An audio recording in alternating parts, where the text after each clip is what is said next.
Bonjour et bienvenue sur ma chaîne. La pensée du jour, graine de sable.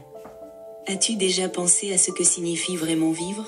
Sommes-nous pleinement vivants, ou simplement en train de survivre? Enchaînés à ce qui nous éloigne de Dieu? L'Évangile nous rappelle aujourd'hui cette puissante image. Un arbre stérile qui ne porte pas de fruits, un prisonnier attaché à un cadavre.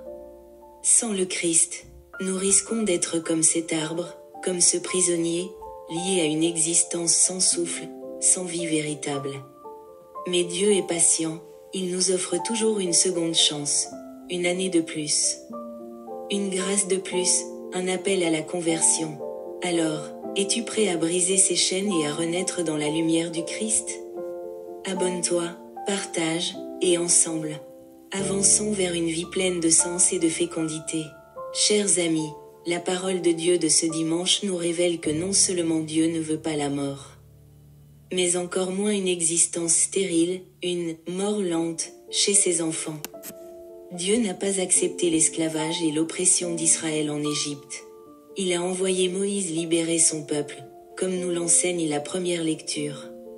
Dans l'Évangile, l'image du figuier stérile a un sens similaire. Il représente l'âme de chacun d'entre nous. Elle peut être esclave, stérile, incapable de donner, incapable de faire le bien. Le maître du jardin décide alors de le couper. Heureusement, le vigneron, Jésus, intercède et demande une année supplémentaire.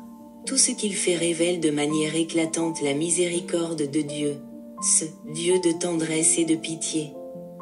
Comme le proclame le psaume, un Dieu qui refuse qu'un de ses enfants vive une mort lente. Il nous donne toujours une seconde chance, pour que chacun ait le temps de se convertir. Le message est clair, nous devons changer.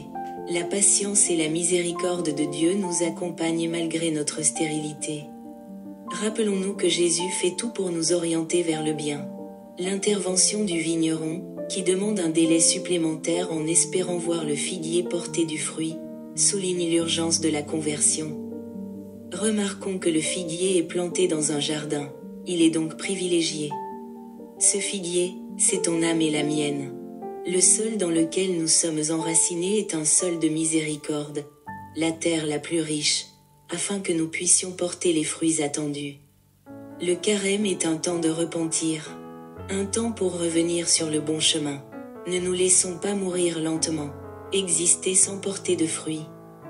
Peut-être donnera-t-il du fruit à l'avenir, sinon, tu le couperas. Le temps et la capacité de se convertir ne sont pas illimités. Il faut saisir l'occasion dès maintenant, sinon, elle pourrait nous échapper pour toujours.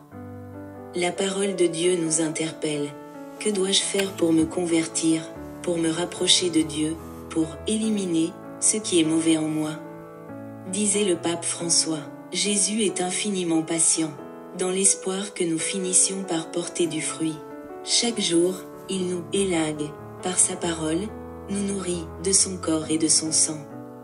Nous réchauffe, par le feu du Saint-Esprit et nous arrose de sa grâce. Il veille, il soigne, il attend, car il refuse que nos âmes vivent une vie qui n'en est pas une. Alors, n'attendons plus, toi et moi, saisissons cette opportunité aujourd'hui, pour revenir vers Dieu tant qu'il est encore temps. Seigneur, aide-moi à briser toutes les chaînes de mort et de corruption. Accorde-moi un vrai repentir, que mes racines plongent profondément dans le sol de miséricorde, pour porter du fruit, afin que tes yeux ne se fatiguent plus à m'attendre. Briser les chaînes et porter du fruit, chers amis, nous entrons dans une saison de renouveau. Le printemps approche, et avec lui vient cette envie de nettoyer, de trier, de faire de la place. Nos maisons, nos placards, mais aussi nos cœurs ont besoin d'être renouvelés. Cette parabole est une invitation à nous interroger. Où en sommes-nous dans notre croissance spirituelle?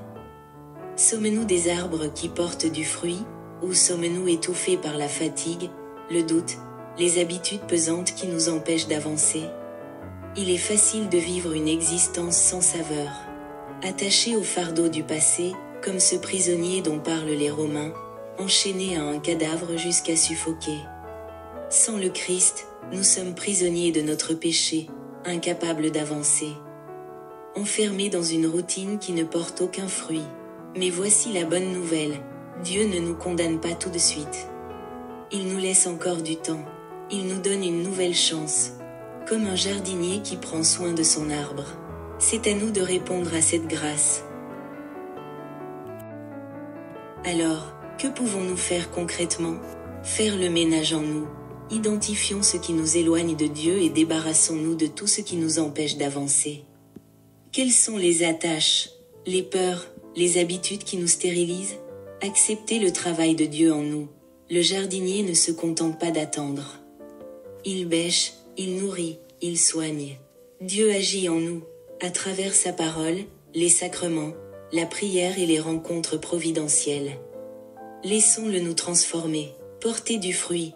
Un arbre ne vit pas pour lui-même. Il porte du fruit pour nourrir les autres. Notre foi est appelée à se traduire en actes, en amour concret, en bienveillance pour ceux qui nous entourent. Alors profitons de cette saison de conversion. Laissons le Seigneur bêcher autour de nous, arroser notre terre desséchée, et nous donner la grâce d'une vraie fécondité spirituelle. Seigneur, donne-nous un cœur nouveau, affranchi des poids du passé. Viens bêcher notre terre intérieure, l'arroser de ta miséricorde, et fais de nous des arbres qui portent du fruit en abondance. Le printemps du cœur et de l'âme, chers amis. Le printemps est une saison de renouveau, un moment où la nature reprend vie après l'hiver. Mais ce renouveau ne concerne pas seulement la terre et les arbres. Nous aussi, nous avons besoin de renaître intérieurement. Les stoïciens, ces philosophes de l'Antiquité, nous enseignaient l'importance du ménage intérieur. Se débarrasser de ce qui est impur, des pensées inutiles, des mauvaises habitudes qui nous retiennent. Leur sagesse rejoint en quelque sorte l'appel de l'Évangile, se purifier pour mieux avancer vers Dieu. Dans la Bible, ce processus s'appelle la conversion. Jésus ne cesse de nous inviter à un changement profond du cœur, à nous détacher du superflu pour revenir à l'essentiel. Heureux les cœurs purs, car ils verront Dieu. Ce grand ménage spirituel, c'est le travail du Seigneur en nous. Comme un jardinier, il veut déraciner ce qui nous empêche de croître et arroser notre âme de sa grâce. Mais il ne le fera pas sans notre consentement. C'est à nous d'ouvrir notre cœur, d'accepter d'être travaillé et transformé. Alors, comment entrer dans ce printemps intérieur? Faire le tri dans notre âme. Identifions ce qui encombre notre relation avec Dieu.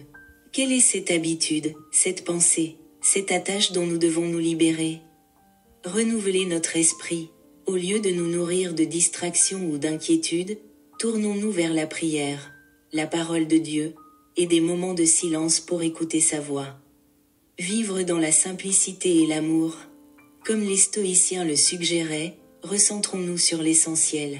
Mais pour nous, chrétiens, l'essentiel a un nom, Jésus-Christ. C'est en lui que nous trouvons la véritable liberté, la véritable paix. Alors, en ce temps de renouveau, laissons Dieu nous guider vers une vie plus légère, plus libre, plus féconde. Osons le ménage de notre âme, et préparons-nous à accueillir pleinement sa lumière. Seigneur, viens purifier mon cœur. Aide-moi à abandonner tout ce qui m'éloigne de toi, à me recentrer sur ton amour et à porter du fruit pour ta gloire. La citadelle intérieure et la lumière du Christ. Les stoïciens parlaient de la citadelle intérieure. Cette forteresse spirituelle en nous, inébranlable face aux aléas de la vie. Il nous rappelle que rien ni personne ne peut atteindre ce sanctuaire intérieur, à moins que nous ne le permettions. Cette image rejoint profondément la vision chrétienne. Il existe en nous un espace sacré, une demeure où Dieu lui-même veut habiter. Saint Paul nous le dit. Ne savez-vous pas que vous êtes le temple de Dieu, et que l'Esprit de Dieu habite en vous? Mais souvent, nous laissons le doute, la peur, la colère ou la tristesse envahir cet espace.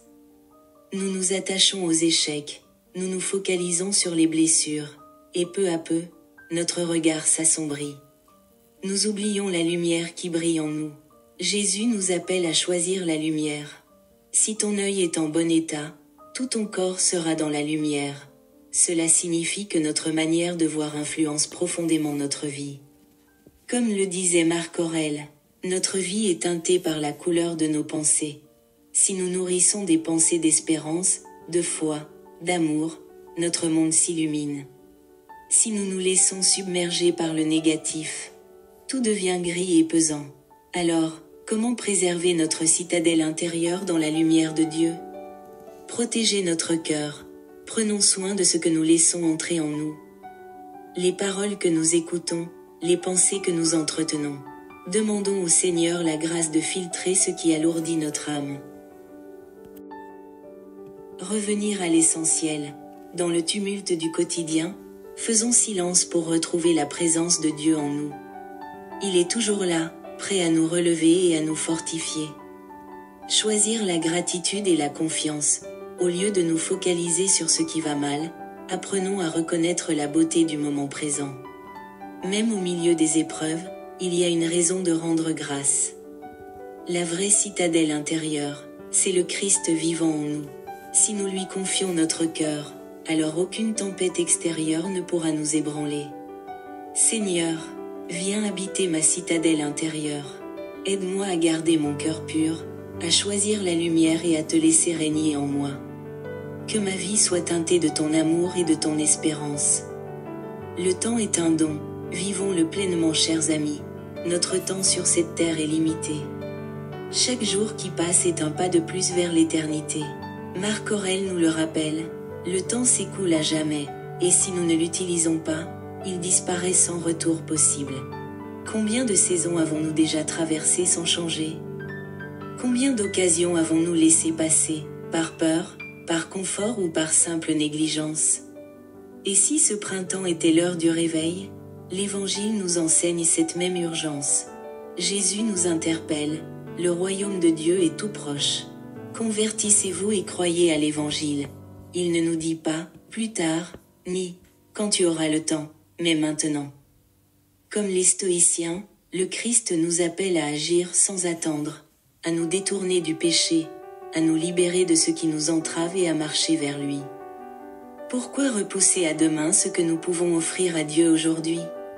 Nous pensons souvent que nous aurons le temps. Plus tard, je prierai davantage. Plus tard, je pardonnerai. Plus tard, je vivrai vraiment ma foi. Mais et si ce « plus tard » ne venait jamais?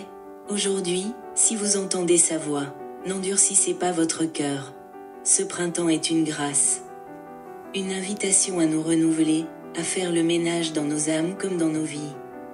Pas besoin de tout bouleverser d'un coup, mais posons un premier pas, aujourd'hui. Choisir de vivre pleinement en mettant Dieu au centre.